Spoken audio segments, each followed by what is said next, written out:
Jesus opened the door and my guides went in before me, and then I went in, and then Jesus came in behind me.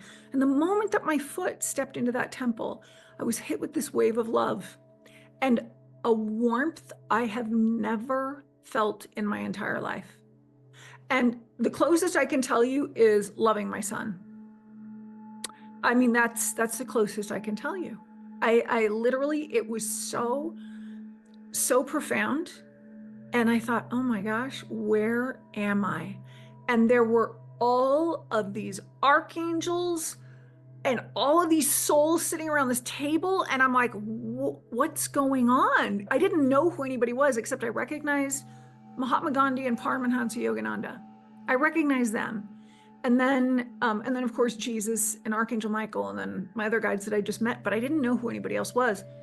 And I remember Jesus, I felt like I was floating across the floor, and Jesus pulled my chair out. Everybody was sitting in a gold chair. And then he sat to my left, and then there was some old man sitting at the head of the table. So to my right was Archangel Michael, and then the other 26 archangels to his right. And everybody just smiled at me. And all of a sudden, this old man starts talking, who's sitting to the left of Jesus. And I'm like, who is this guy? You know? Well, it turns out it was God. It has so changed my life for the rest of my life. There is nothing.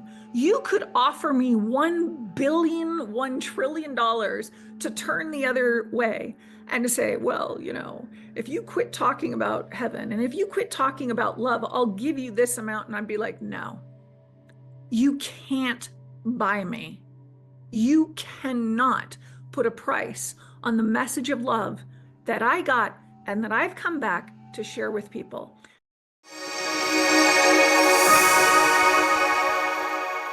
My guest today is Megan Brown, who had a near-death experience, which was surprising to her because she was an atheist.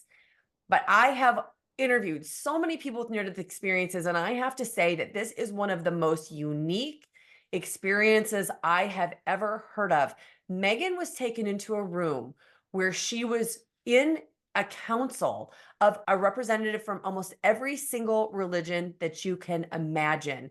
And she has so much depth and insight into religions and messages that she has received and been able to bring back that I cannot even explain to you how excited I am to share this interview with you today. So Megan, welcome. Thank you so much for joining us today. Oh my gosh, thank you for having me.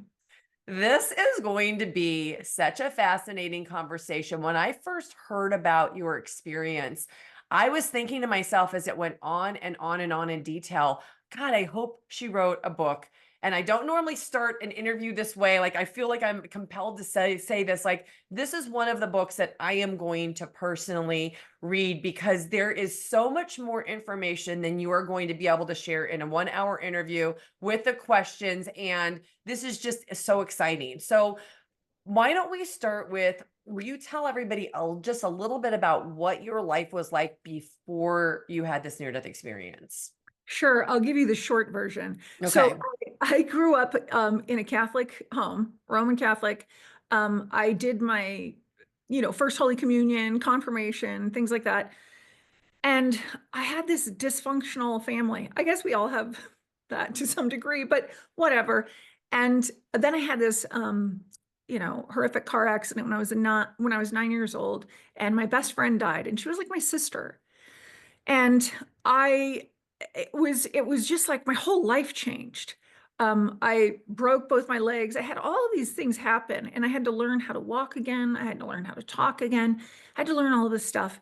And I thought, okay, well, I had to go to church still. I had to keep doing that. And I'm thinking, okay, well, there's got to be a God. I hope she's in heaven. And her mom was in that as well.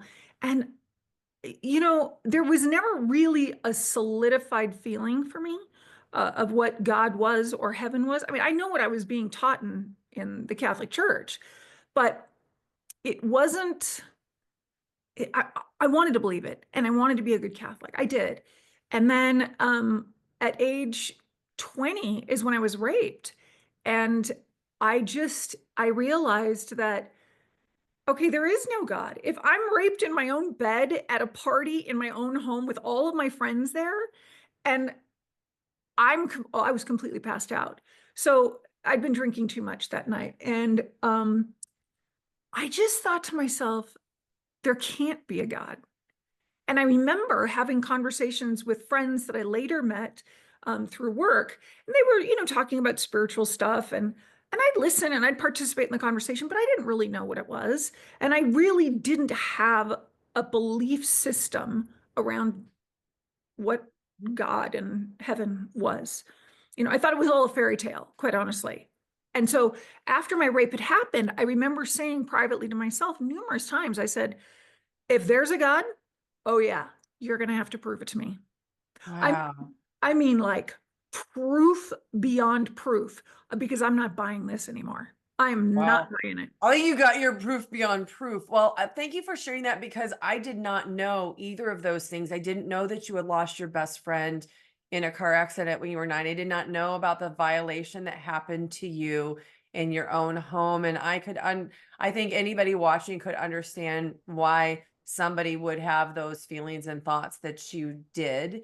So you want to fast forward and tell us what happened in any way you want to share it with your near-death experience? Sure.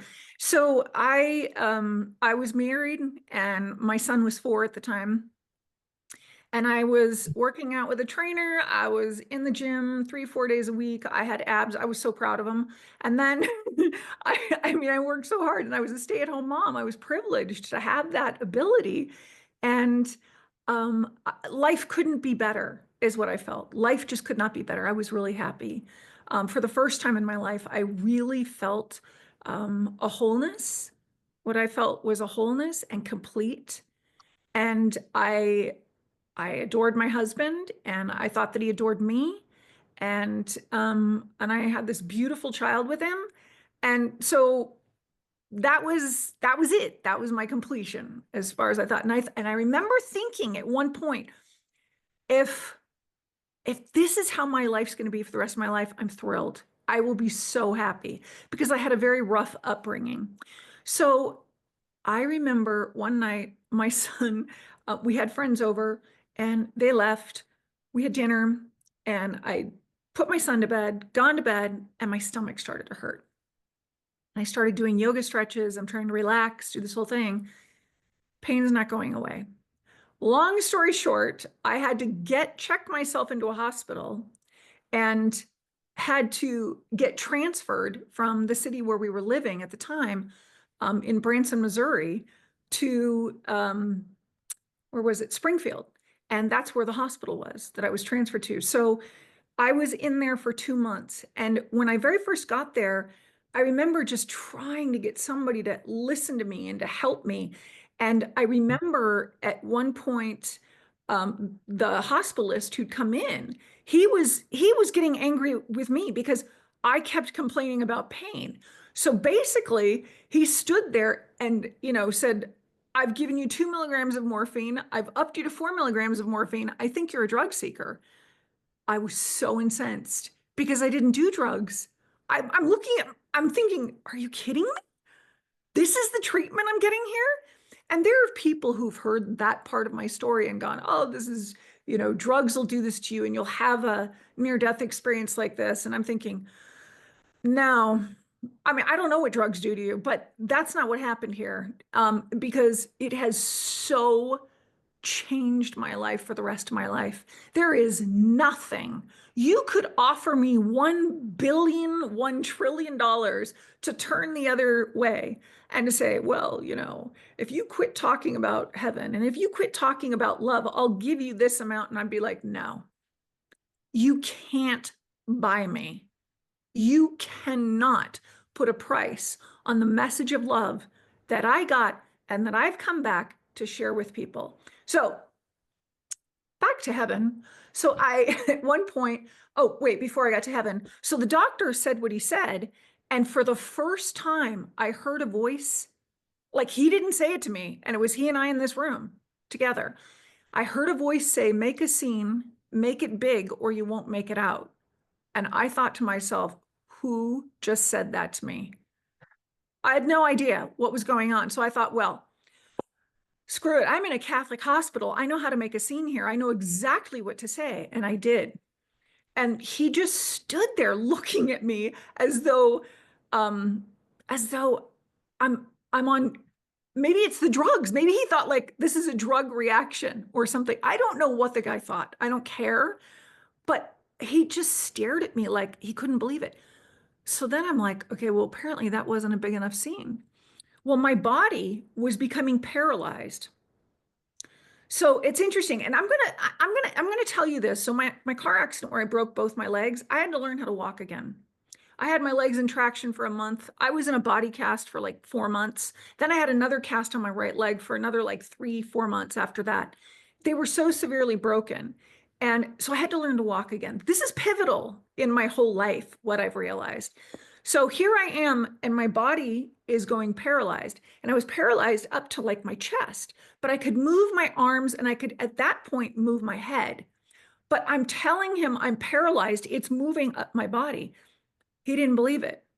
So I am shaking the bed rails, screaming at this guy, like, yeah, I'm throwing F-bombs. I'm saying whatever I needed to do. I got attention. As a matter of fact, I said, you're fired. Get the F out. And he's looking at me and he stood there again, like, why are you not listening to me? You work for me. That's it. Get out. So there were a lot of other things that I said, but Megan, I don't normally interrupt people during that's this. fine. I let them talk the whole time, but I have to say something because when I heard you say that, like I was a pharmaceutical sales rep, and I know that a lot of people give doctors a lot of power because they're in an authority position. They have all of this knowledge, they've studied so much. One of the things, in addition to you sharing your near death experience story, is that this channel is all about power and recognizing our own power. And you have just taught people watching that even when somebody around them is powerful, and I don't care if it's a doctor or somebody else, they do not have to bow down to what somebody else tells them when they know in their gut and their intuition it's not right. And you went a step further because you heard the voices, so you really knew it. But I'm really glad you're sharing this because, again, I think there are people that are watching that just maybe had a light bulb moment of, oh, let me put that in my repertoire of tools to use in the future when something happens, and remember how Megan fired her doctor in the hospital when she was sick because that doctor was working for her. So thank you for sharing that part of it. So sorry to interrupt, but I wanted to point that out to everybody. Oh, I'm glad you did. Thank you. And no, I never thought about that before, but I'm glad. I hope it helps. I really do. So, and by the way, pharmaceutical, I have to tell you, I met with Hippocrates. I had to go meet with Hippocrates in heaven, but that's jumping way ahead. So I don't want to forget that. But so I fired the doctor and he left. He finally left. And then I had a nurse come in and tell me, I'm sorry, ma'am, we don't have a doctor. She was fresh out of school. We don't have a doctor here for you. And, telling me, and I threatened her. I literally threatened this girl's job. I knew I was dying.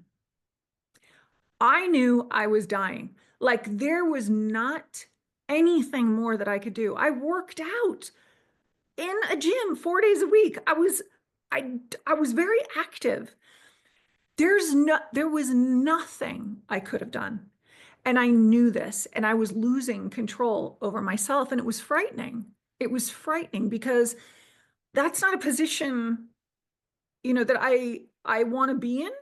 And I'd had so many experiences in life where I wasn't in control, but as an adult mother, oh, don't tell me I'm not in control, but I wasn't.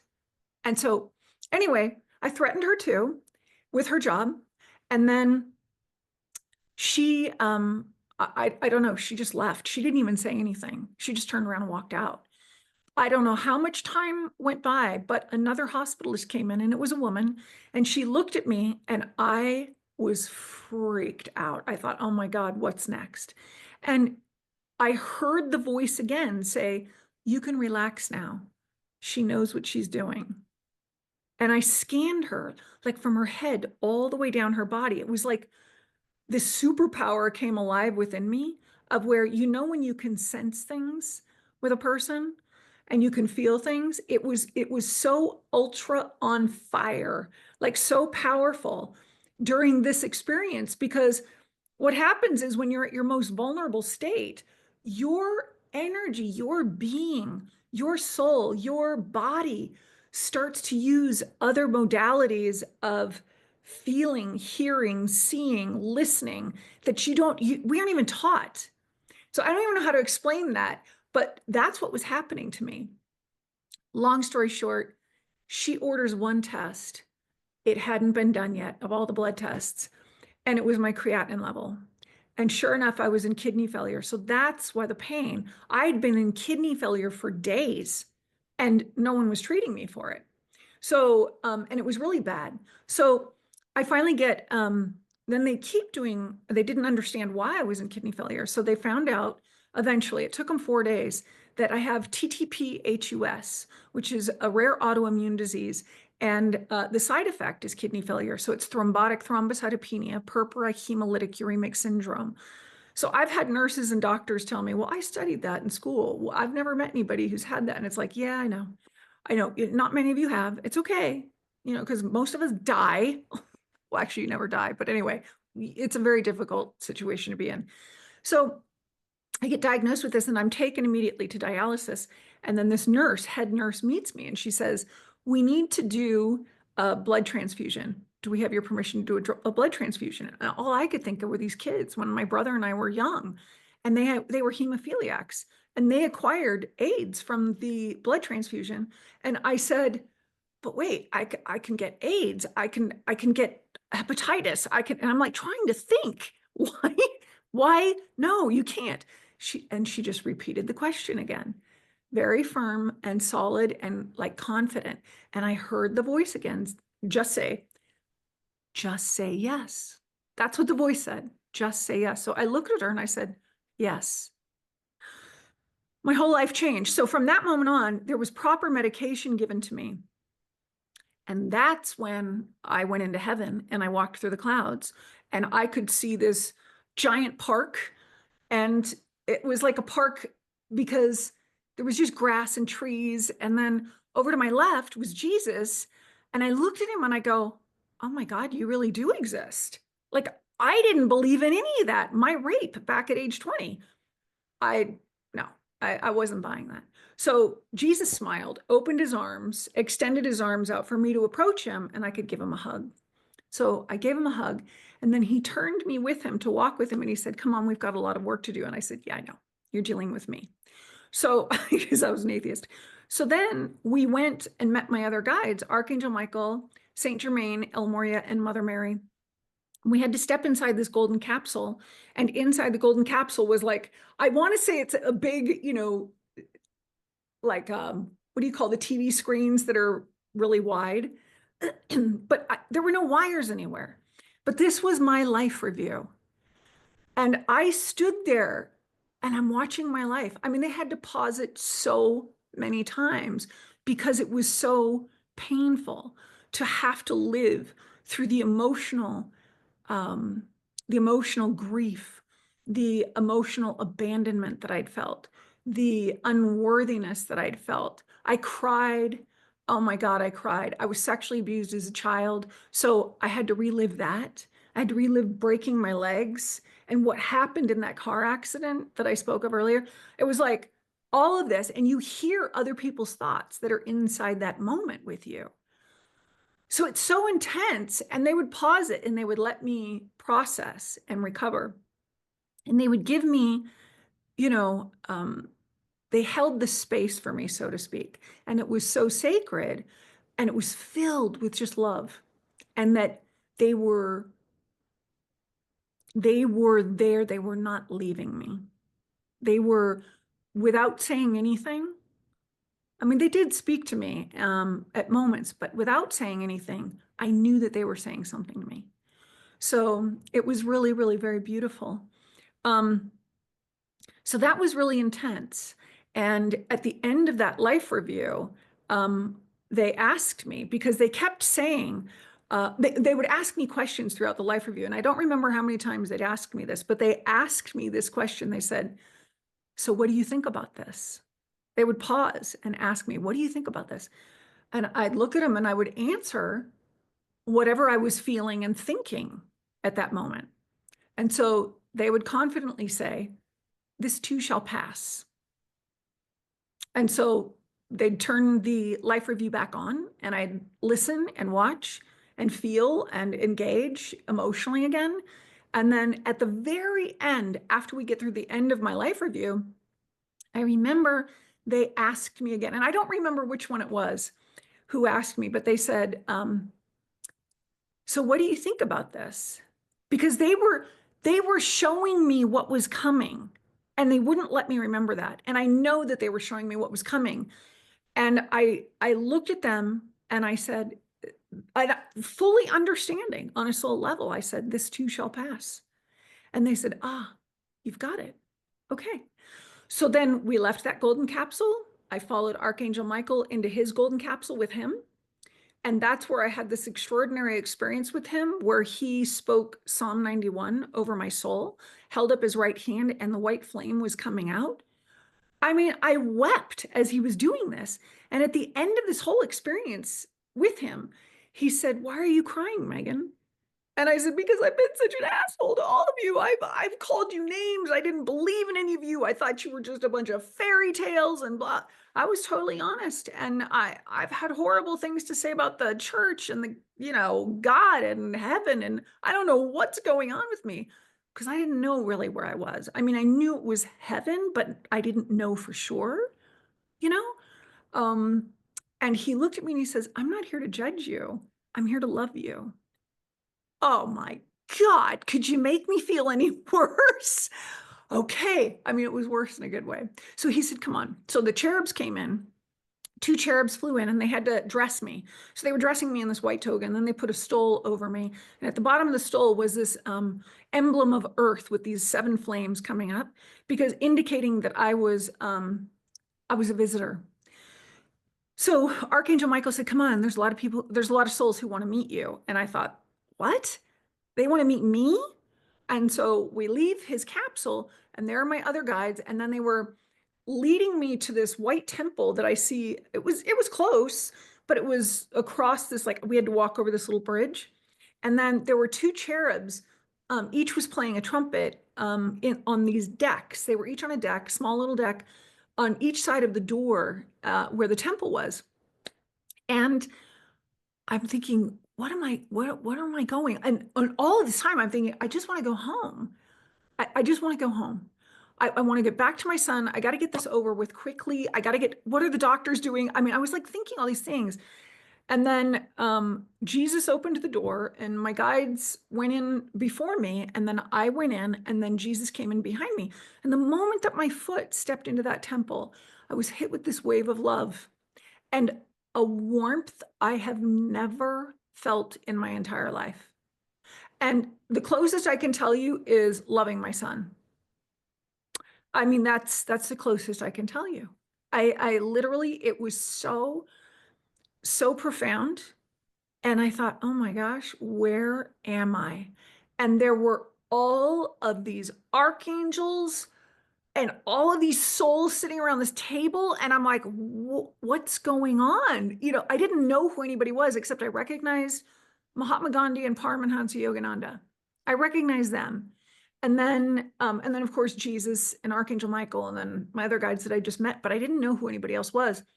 And I remember Jesus, I felt like I was floating across the floor and Jesus pulled my chair out. Everybody was sitting in a gold chair. And then he sat to my left. And then there was some old man sitting at the head of the table. And then there was all these different souls sitting around. And it was like it was a gold table and it was 33 1/3 karat gold. I remember learning. And it was an oval shape. So to my right was Archangel Michael, and then the other 26 archangels to his right. And everybody just smiled at me. And all of a sudden, this old man starts talking, who's sitting to the left of Jesus. And I'm like, who is this guy? Well, it turns out it was God. And I found out when he announced that I'd be going back to Earth. And I thought in my head only, I didn't even say it out loud. I said, oh, fuck. And he stops talking and he looks right at me and he said, oh, fuck is right, Megan. And then I was so embarrassed. Oh, this is God. Like my catechism classes, fast forward, he can hear your thoughts. That's what we were told. I never believed it, but it was happening. Then I was so apologetic. And he said, it's a man-made word. I'm not offended. And he said, but be careful what you think. I hear your thoughts and be careful what you wish for because I hear those too. And I was like, wow, okay. So he told me he says, we just want you to feel comfortable. Huh, really? Because I'm sitting now with God and Jesus to my left, and then Archangel Michael, and now like this whole thing is getting to this totally holy experience. And I'm thinking, how do you feel comfortable in this? I didn't believe in any of you. You all know I thought you were a bunch of fraud. Well, I can say frauds, but it's true. I thought that. And I thought that it was like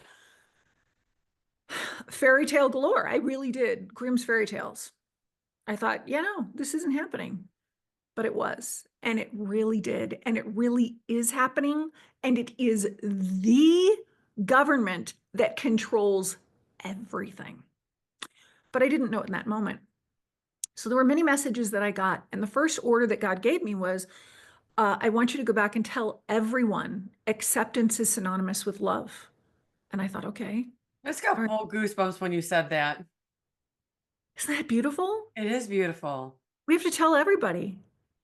We do. And so I tell that to people and they're like, okay. And well, what does that mean, Megan? Like, accept people for who they are? Well, yeah, that's part of it. But what God wants you to do is accept everything that has happened to you. Because it didn't happen to you, it happened for you. And that's where the disconnect is. That's one of the disconnects. It happened for us because we chose to come into this life. As I found out at this table, we chose to come into this life and experience everything that we're experiencing. And I didn't believe it when God said that to me at first. I thought, oh, no, that can't be. I mean, I said, no, I don't even believe this. He said, Megan, you signed an agreement. And he knew that I didn't believe it. And oh, yeah. And remember, I said in my 20s, a couple of times in my head, if there's a God, a heaven, you'll have to prove it. I mean, real proof. So he knew I'd need to see proof, physical proof. That paper appeared and he showed me the check boxes that I checked off, these boxes of pivotal moments that were going to be happening in this life that I agreed to and I signed to. And he said, you chose, because I asked him, I said, why has my life been so difficult? And he said, you chose to have 3 lives in one. And I said, what the fuck was I thinking? And he said, well, you were thinking you didn't want to reincarnate again. And I said, what? So I thought reincarnation is real? And he said, oh, it's very real. And you've had many, many lives. And I thought, oh my God, this is just so wild. So the other thing for women who are listening or men who've experienced this situation, in my rape, I'm going to back up. I got pregnant from that rape and I chose to have an abortion. And this is also pivotal because God told me to talk about everything that made me feel uncomfortable. And some people have omitted that out of other interviews that I've shared, and that's up to them. That's okay. But it is not a murder. You are not killing a child. Okay, so I was so ashamed that I had done that because I grew up Catholic. This was the other thing that made me atheist. I didn't have a boyfriend. I was never the type to mess around, just go off and mess around here and there. It just wasn't me. I wasn't interested in it because of my upbringing. It's like, yeah, no. But here I was faced with this decision to make that was not an easy decision. I did not want to make that decision. And then I thought, well, I'm going to hell. It doesn't matter. There is no God. He knows. If there was a God, why is this happening to me? I'm not a bad person. So then I had the abortion. So then I really thought, well, whatever. I mean, there's just, it was something that I was so ashamed of for years until this experience. And God looked at me. I didn't say anything. This was after I figured out, throwing the F-bomb. And then I figured out, oh, Your Holiness, I'm so sorry. I apologize. So then he said, like 5 minutes into this, I don't know, 10 minutes into it, he said, oh, and about that abortion. And I thought, oh shit. Okay, well, I'm in heaven and I didn't believe in this. So this is where I'm going to get put in hell. I really thought I was going to get like the eject button. God says, bye, thanks for playing. No, it wasn't like that. He looked at me and he said, you can't kill a soul. He said, you can't kill a soul. He said, what you did was you sent him back here for us to take care of until you were ready. So I just wanted to add that in there for those who have suffered through that type of experience in life. I didn't put this in my first book about the abortion because I still felt so uncomfortable about it. But now I'm like, okay, well, if I go back to heaven, well, I will eventually. But like, if I go back and God says, why didn't you talk about it? Oh, because I was still like, I was too worried what people were going to think. I was too worried about the judgment that I would get for it and people calling me a murderer and people doing this. And he's going to go, really? Like, we all told you we were going to be there with you. You know where you were coming. I don't get it. So he doesn't have to worry about that because now I'm speaking about it. So then there was another point where I had to walk around the table because I had to walk around so many times, this huge table, because every single soul at the table had a message for me. I don't remember every single message. My soul does, but my memory, my human memory does not. But I'm going to Goddess next. I didn't even know who she was, but she was the most beautiful being. And she had this delicate platinum crown on her head with 13 big amethyst chunks in it. And she very gently smiled and said, Megan, we just want you to be yourself. It's okay to be yourself. And I thought, well, I've never been given permission to be myself. Like, what does that mean? So there I was, a mom, married, and I still didn't know what it meant to be myself because I had been raised under this Catholic whatever and belief systems. And then, here I was having had the abortion that I believed that I wasn't worthy of love. And I wasn't worthy of love for other reasons that had to go back with my childhood. But there were so many things that were just flooding in my head. So, and I thought to myself, how do I be myself? What do you, so I'm standing there just looking at Goddess. And I said, okay, but these were the feelings. And, it's a weird moment when you are recognizing for the first time that, wow, I thought I was being myself. But in fact, I was still, to some degree, living to make others happy. And so I didn't have a balance within. I didn't know what that was. And it took time. There's still times in life where you're like, okay, yeah, stay balanced, breathe. It's called life on life's terms. But so she gave me that. Then 2 seats to her right, I stood before White Eagle. And I knew who he was because my grandmother felt so badly for me when I was a teenager that my mother had switched into Hinduism, some form of Hinduism. And she'd given me this little book called The Quiet Mind by White Eagle. And I had it for years. And here I was in front of him. And he had this incredible white feathered headdress on. Everybody's wearing white. It was just beautiful. It was just beautiful. And he said to me, Megan, when you come across a white feather, I want you to ask yourself, are you doing or are you being?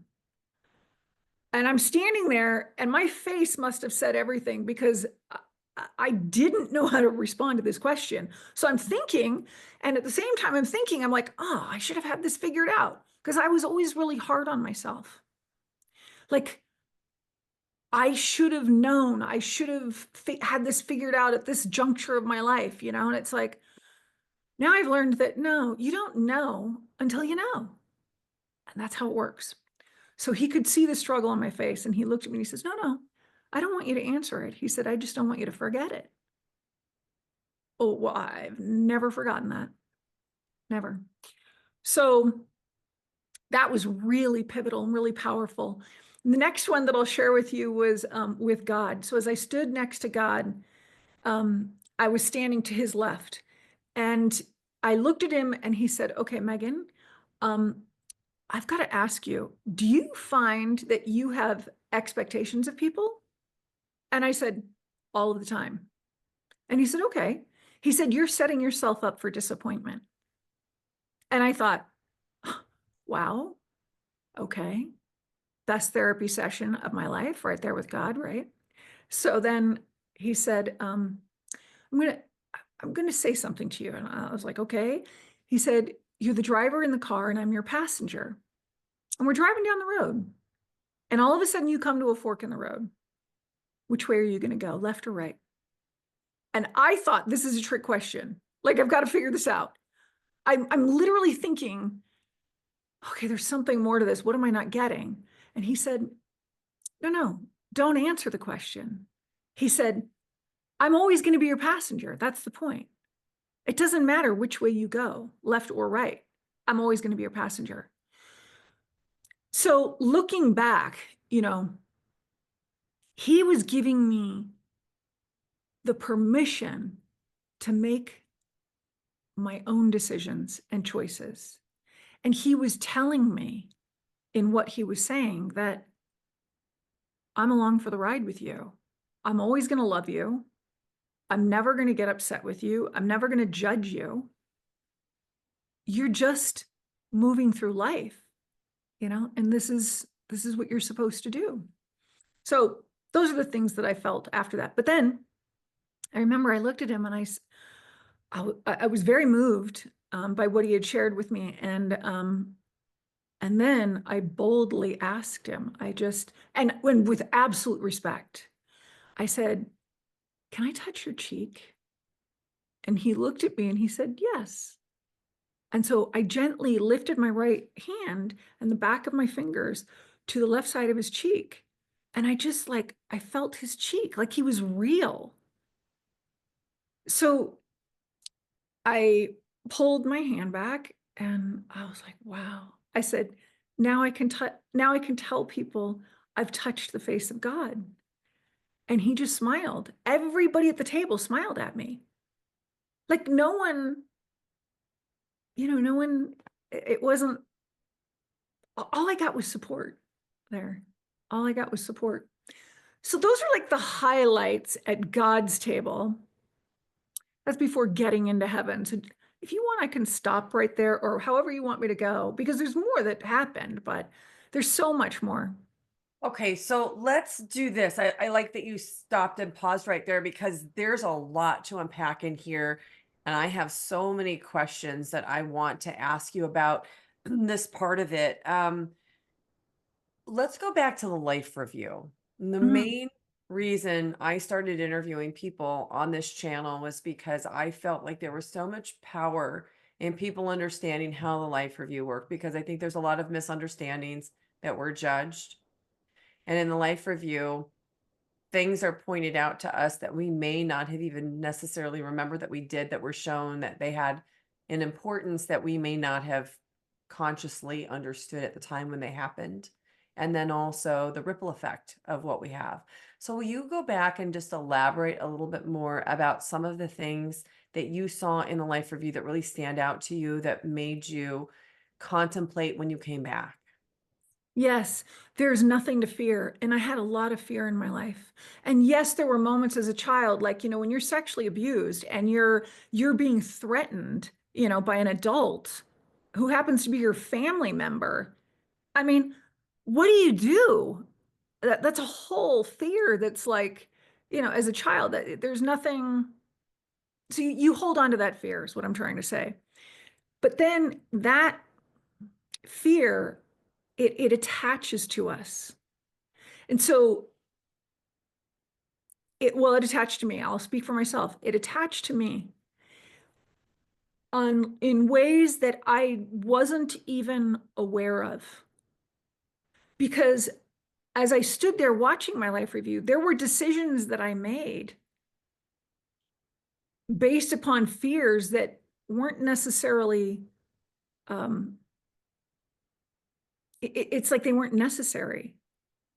But because I was so anxious of what could happen, what if, da, da, da, da, da, da, da.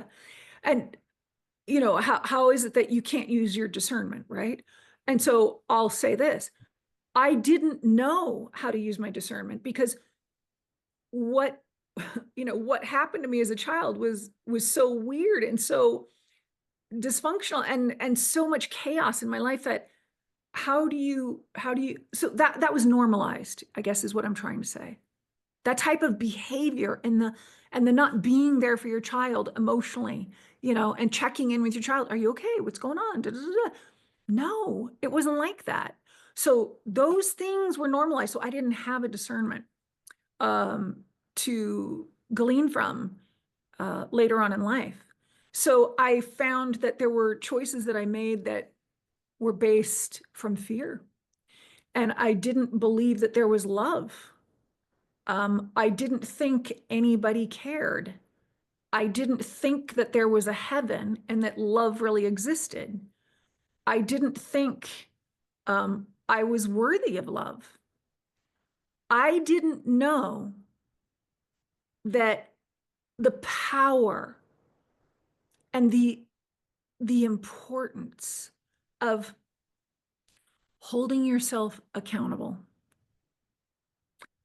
I mean, that is so incredibly important to hold yourself accountable. It doesn't matter what your decision is. You need to hold yourself accountable and really honor yourself and acknowledge why you're making the decision that you are. Why? And it's okay. It doesn't matter what the answer is. The fact is that you need to give yourself permission to be yourself. And this was one of the main lessons that I learned later on, of going through heaven and then all of the years that have since passed. But those were some of the things that really stuck out at me, and not to be so hard on myself, because I didn't know how to look at myself with love. I didn't know how to love myself. I didn't know, I didn't know how to give myself permission to have a voice. These were the things that I learned in my life review during my near-death experience. So when you were having this, you mentioned that there was a big screen that came up when you saw this. Were Mhm. you experiencing things only from your perspective, or did you experience them from others' perspective as well? Oh, you hear the thoughts of others as well, and you feel their feelings. And this is why they had to pause it. So the times when I'm being abused, right? So my great grandfather, when he would do this to me, I'm hearing what this man's saying in his head, what he's thinking. As I'm in fear as a child, I'm 5 years old. I'm freaked out of my mind. What is it was just, it was so eerie. And so yeah, you get both. And did that perspective help you to heal something when you would understand somebody else's motivation, or at least to just better understand why it might have happened? That's a really good question. I hadn't thought about that, but now thinking about it, how you've asked it, I will say this: I have a much better understanding now as to why that happened. Not only, well, there's a couple of answers here. Now, come to think of it, not only was it perhaps a past life thing where maybe I did that to him in a previous life. I don't know that. Okay, I'm just saying maybe that was one of the things. The other thing that I learned in a meditation just last year, Archangel Michael told me, he said, all of life experiences that you go through, so every one of us is born as an angel, archangel, god, or goddess, okay? We're the atom from each one of them. They split their souls up like an atom and they put it into the human body that we choose to come into with whatever the story is that we have to play out in this life. And I was told this by God himself. So, because I asked the question. So when Archangel Michael said to me last year in meditation, he said,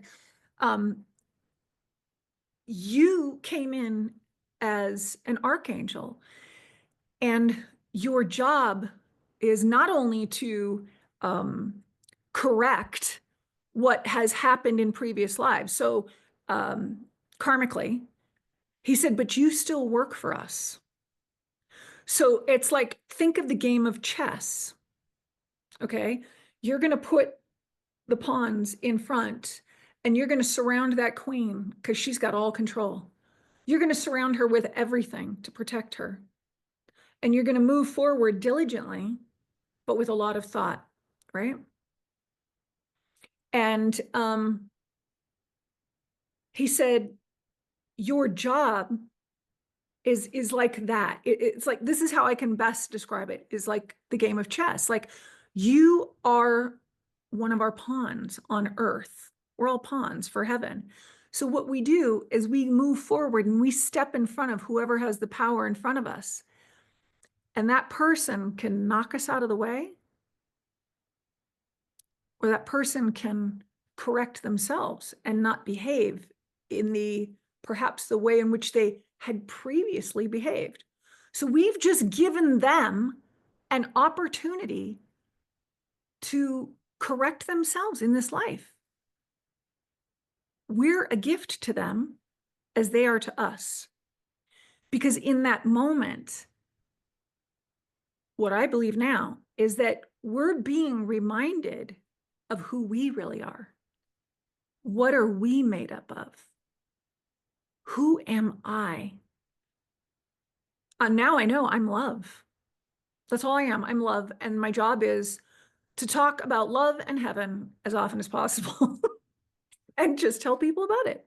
I hope that answered your question. I get It lost. did. It was a really beautiful way. The chess was a great analogy to help people understand it better. So I'm going to ask one last question about the life review, which was that they said they would ask you a question about how you felt about something, and you would answer, and they would say, this too shall pass. So how did that information help you when you came back to navigate this life that we all have to navigate? That's also a really good question. What I find, and after my, oh my gosh, after my near-death experience, I had some really major things coming in my life. Divorce, not pretty, not fun. I had a store, I got robbed. I mean, there were so many things that happened, and I thought, I don't get it. How can this be happening? I've been to heaven. I've touched the face of God. I've seen my life review. I know I'm not a bad person. I'm here for a mission. I'm on a mission for God or from God to behave like love on this planet. And why am I getting pummeled with all of this extra stuff, you know? So what I did during those times was, besides call my therapist and say, can we have an appointment? Because you do need to talk about stuff. I'm a total advocate for being in a place that's a safe space for people to really process what it is that they're going through and not shame themselves for thinking, oh, I'm so messed up emotionally that I should be able to figure this out myself. No, no, no, no. We're all messed up. One of us can see each other clearer than we can see ourselves and say, oh, yes, well, I've studied this and da da da da. Okay, perfect. So we're all here to help each other. But the most important thing during that time, other than that, was to pray and meditate every single day. And why? What's the importance of that? Because I had to remind myself, I had to stay grounded and remind myself every day why I'm here. And as a matter of fact, during my divorce, I was so depressed that I got a message from God in heaven, and he said, write poems every day about love. He goes, doesn't even have to be a poem. Just write about love every day. And I said, I'm not feeling very loving. That's not what I want to do. Again, I don't care, was the response from heaven. Just do it. And so I did every single day. So that was my second book, Love's Recipes. So I Oh, wrote I all love this that stuff. title. Yeah, it's Love's Recipes, a personal psychology of love. So Beautiful. that's how that came about.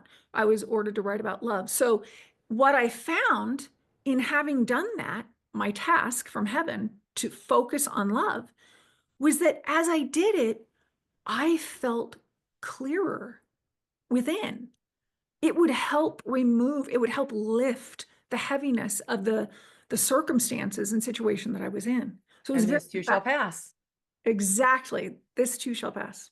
Okay. Oh, that thank you. That's really, really great. I think that that's probably helpful for people that are watching because this is why I love doing this. You have a unique experience that most people will never have and a unique perspective. And when you come back, you get to take the little gold nuggets and your wisdom and share them. And the people watching can take that and implement them into their own lives to make their lives better in some way, shape, or form, which I think is the magic of having these conversations. So I want to go back because you also had the most unusual experience that I've ever heard of anybody on the other side with this oval table surrounded by all of these beings that began with Archangel Michael and 27 archangels around him and the goddess. And then you also had Melchizedek, Yes, I did. you He's so had good.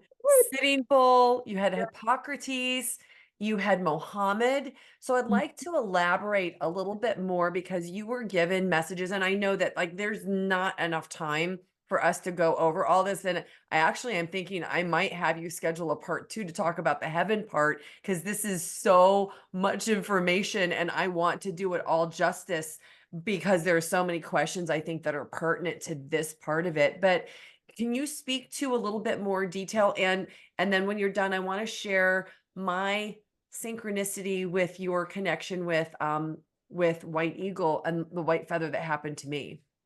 Okay, sure. You want me to share more like about the souls like Prophet Muhammad? So yeah, so when you had to go around the table, Mhm. who all did you encounter? Because it was all the major religions, things that you people, entities, I guess I'll call that you weren't even aware of, who each gave you a message, and just share maybe a few more of those the messages that you received, and entities that you were not aware of, like maybe Melchizedek. Yeah, I didn't know who he was. That's for sure. I but he was there, and And who is he for people who don't know? you've got me. I don't know. All I know is that he is the holy of the holy, and truly, the Star of David is the most powerful symbol that exists on this planet. The star, Why? because it signifies, okay, the Star of David is everywhere in heaven. Okay. Oh, interesting. I've never heard So, this before either. well, you'll hear it here. So the top point of the Star of David is love. Okay. And you move clockwise, and then it goes earth, fire, water, air, metal. Okay. So you've got 6 points, right? Earth, fire, water, air, metal, love. Okay. Yeah. 6 points. But it's not necessarily earth. I mean, we're here on earth. So I say earth in that, but that could be the universe. It could be love, universe, and the metals, right? And the elements, if you will, of what a planet is made of. So it's so incredibly important. And in my book, I actually channeled this part where I'm breaking down the Star of David and what it meant and the 3 layers of it. And it's incredible because Melchizedek is a pivotal point in the Star of David. He's in the Star of David. So Archangel Michael is 3 of the points. Then there's Melchizedek, and I think Archangel Raphael. I'd have to go back and look. I can't remember, but they are the core of this energy that is love. And this is our soul has been tattooed with the Star of David. Every soul, doesn't matter what you go by, every soul has been imbued with this incredible symbol to protect all of us and to state. It's almost like stating, you know, when you go to the supermarket and you see meat and it's like USDA, whatever. Okay, that Star of David stamp on our soul is like approved, absolute love going into this body. You know, that's how I look at it. So who else did you encounter around that table? So I know you had an encounter with Mohammed. Yeah, and Lakshmi and Vishnu. I didn't even know who these souls were. Uh, Mahatma What did Gandhi. Mohammed tell you? Well, Muhammad, I don't remember when we were sitting at the table. I don't remember what he said to me, but I remember at another point, this is after I get into heaven. This was after the concert. He comes in to where we were gathered in my tent, and we all stood and bowed, and he indicated with his hands to sit down. And oh, I forgot to mention, like hundreds of cherubs fly in before him, lit up the entire tent and the outside of this tent. It was amazing. And he looked at me directly and he said, "You will tell everyone I have," what was it? One, he hasn't stopped praying for the world. He prays for the entire world. He continues to pray for the Middle East. He wants everyone to know that he was only here as a symbol of love. And this is what he was teaching, was love. He was trying to bring peace to his people and create the ways of which people could thrive emotionally, spiritually, physically, how bring people like to a higher awareness, a higher ground mentally, right? And what I find to be interesting also is that there's a negative. You know, like you take a photograph with a camera, like the cameras of like the 70s, 80s. Okay. You take a photograph and you have the film in there. And when you take the film in, there's always a negative. Well, there's a negative that is over the entire universe. And the top face is God. And God's face, by the way, is on the Shroud of Turin. I didn't know that until after my near-death experience. And I was watching the History Channel one night and they were talking about the Shroud of Turin. And I thought, oh, it's about Jesus. Let me watch. There's God's face. And they're saying, and this is Jesus's face. And I'm like, no, it's not. That's God. Oh my God. I can't believe this. It's the only picture of God that exists on this planet.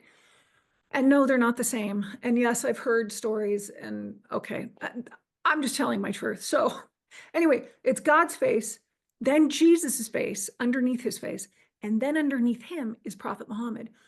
The entire universe is made up of the highest and holiest frequency of love from God, Jesus, and Prophet Muhammad. This is not something that, you know, and I don't think I've ever put it like this. I know that I've talked about it, but I'm sharing it because right now, currently, and I don't do politics and I'm not going there, but what is currently happening is a disbanding of sorts, I'll say, separations. Okay. You put whatever words you want on it, but it's not good. And what I feel is so important is that this ex-Catholic, ex-atheist, who's now an advocate for love, sits here and tells the world who watches this interview that Prophet Muhammad and Jesus are equal. They are equal on this negative. And I've seen this negative. I talk about it in my first book. So it's very important that people know that Prophet Muhammad is not some individual, as has been said. I will just leave it at that because there's too much there. And I wasn't raised a Muslim. And I even told Prophet Muhammad, I said, as we're in the tent, I said, why are you telling me? Like why? And I said respectfully, I said, may I ask you a question? And he says, yes. And I said, why are you telling me? I said, I'm an ex-Catholic. I'm an ex-atheist. I don't even know what I am right now. I didn't know then what I was, you know, going to claim, or if I should. I didn't know. But he said, I have my ways. And that was his response. Like he wanted me to help everyone hear that he prays for the world. He prays for the Middle East. He wants everyone to respect each other. He does. Wow. So the other thing that I heard at God's table before I got into heaven was, two beautiful things. One, Mahatma Gandhi said to me, Megan, with peace always comes resistance. And he would know. So that's a powerful one. But that doesn't mean that you sit back and you go, well, I can't be peaceful. I have to, comply. I have to be a stormtrooper in Star Wars, go along with what Darth Vader wants. No, break free, be your Obi-Wan Kenobi self. So there was that. And then there was a moment where when I was sitting at the table, Kali was sitting directly across from me. And oh my gosh, I have never seen so many beautiful souls in my entire life at one table. And I looked at her and I said, may I ask you a question? And she said, yes. And I said, how is it that you are so beautiful? You are so incredibly beautiful. And she said, Megan, when you see, what was it? Oh, yeah. When you can see love in others, you'll see the beauty that they are. And I'm like, what? Wow. It was so profound. So those were some of the other messages that I can remember at the table. And then Gaius Julius Caesar telling me, no, I was always about democracy, and I created the veto power. And I mean, he was telling me history's been rewritten. This is what I also found out when I got into heaven in the tent after that concert before Prophet Muhammad came in. Well, actually, excuse me, it was right after Prophet Muhammad left. This is when it got really intense in the tent, and people, the souls that I was sitting with, they all shared, like, you have to go back and you have to speak about this stuff because you've got nothing to lose. You know that we're all here for you. I mean, you don't have to reincarnate. What do you care? And just say the truth. Say our truth. You are our voice. And so I feel like now I have to step into that position stronger in whatever it is that I do now.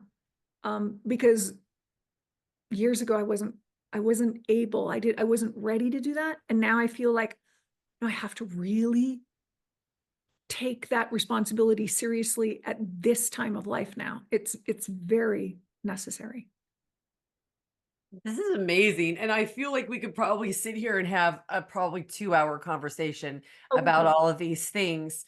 I'm going to ask one question because you said something else I've never heard about the gold in the table. And you were shown that it was stamped with 33 and a third. So that's a lot of threes right there. Was there a significance? What's the gold part? Okay, so the gold, I don't understand, and I don't know why it's 33 and a third carat, but that's what I was told that it was. But the number 3 is very significant. So the top of the number 3 represents science. The middle of the number 3 represents math. And the bottom of number 3 represents music. So without science, there can be no math. And without math, there can be no music. Also, those are the first 3 chambers of the soul. And so I was like, oh my gosh. So there's this heaven symbol that I tattooed on with the 3 and the infinity sign that goes into the indentation of the 3. So the left part of the infinity sign is for the creator. The right side of the infinity sign is every single soul that has ever been created. And you fold it over into the creator, and you're one with the creator. But you stem from science, math, and music. Wow, that's incredible. Yeah. I want to share, you talked about White Eagle and giving you the message about whenever you would see a white feather, you were to ask yourself if you were being or if you were doing. And when I heard you first tell that part of the story, I live in Arizona. And when I lived in the Midwest, I used to I had an entire bag of white feathers that I would collect. But I hardly ever see white feathers here. And I was doing a project on my house, and I walked outside, and there was this really beautiful little tiny elaborate white feather. And I picked it up, and I have it sitting in my kitchen on the island. And I thought to myself, if I were to ask myself that question, I am not a human being. I am always a human doing. That's all I do is I do, I achieve, I do this, I do that. And that's just pretty much how my life has been for a very long time. I'm starting to try and integrate moments of being and just being present. So that was pretty telling. And moments after you told that story, I was in the bathroom listening to a podcast that you had been on, and a white feather, I don't know where it came from, floated down and landed on the counter. It was minuscule. It was like the size smaller than my pinky fingernail, and it had very little teeny tiny little white um I guess sprouts or whatever coming off of it, and it was very, very delicate. And that's like a confirmation.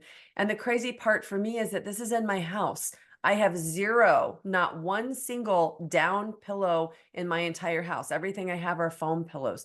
I do not know where that could have come from at that moment, other than a divine sign about that there being an importance about that. So, will you elaborate a little bit about why it is important for us to reflect on whether we are being or doing, and what you understand since you've come back about that?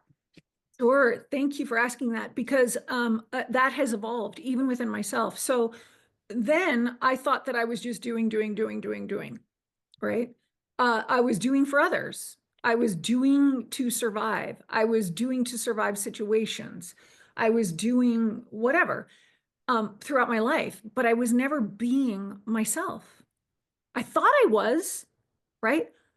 But if I was really being myself, then I would have the conversations that are not necessarily appealing to everyone with those that I can have the conversation with, and not feel as though it's like a debate. Whereas previously everything was, I got that confused with, like, somebody would get mad and upset, and I didn't want anybody to get upset with me and how I was feeling. So I just didn't say anything, right? But I withheld myself and what I was really feeling. And this is really critical, not to withhold yourself in life, because it will attach to you.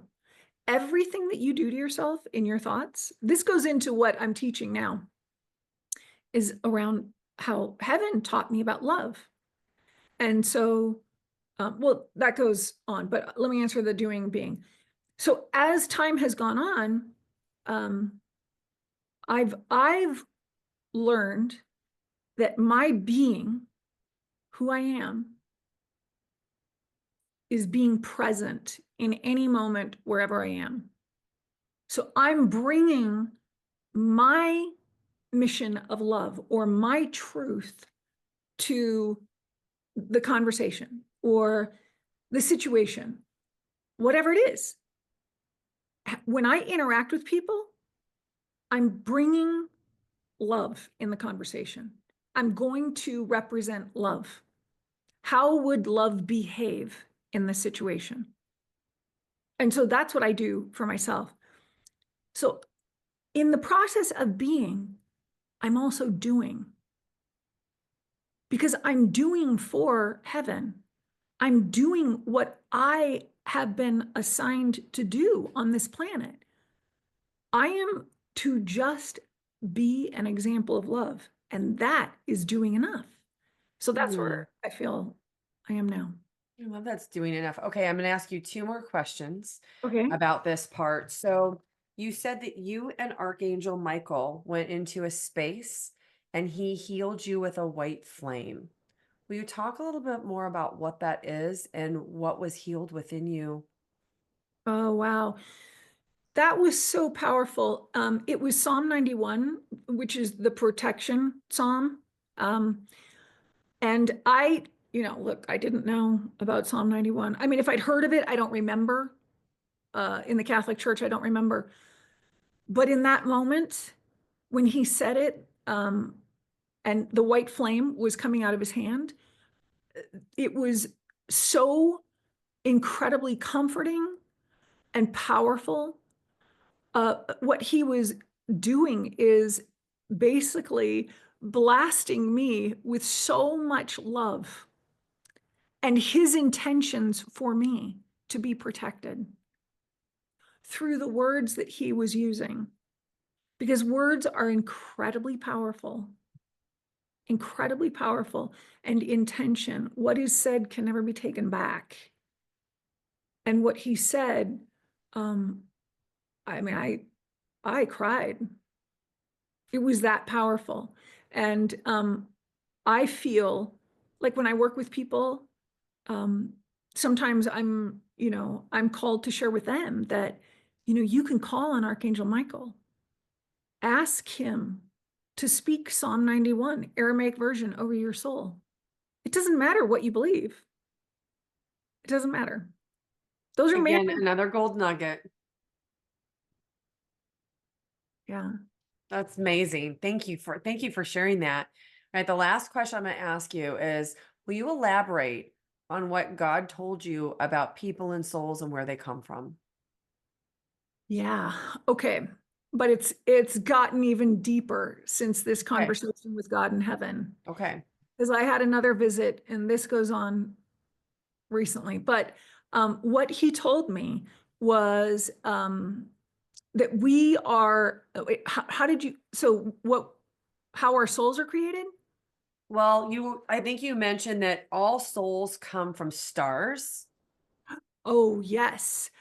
So I didn't even know this. So he opened up the um the dome at the top of the temple with his hand, and basically I just watched it open, and there's the galaxy, and he starts explaining the details of which I don't remember, but I remember him talking about, and you come from that star, and then there's this going on, and there's he was like connecting the dots literally of the universe for me as I'm sitting there with everybody at the table, and I'm thinking, okay, okay.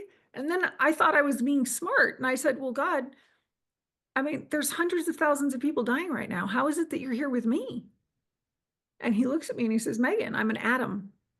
I split myself up. I'm as whole to you as I am to them in this now. And that's how they speak, in this now. So I thought, okay, all right. But our souls were a creation. Um, and I'm trying to remember the Starlink and the like literally the creation, where the embryonic creation, because in that moment when the two, the sperm and the egg connect, that's when the soul comes in. And actually there's truth to that, but it doesn't mean that the soul stays in while it is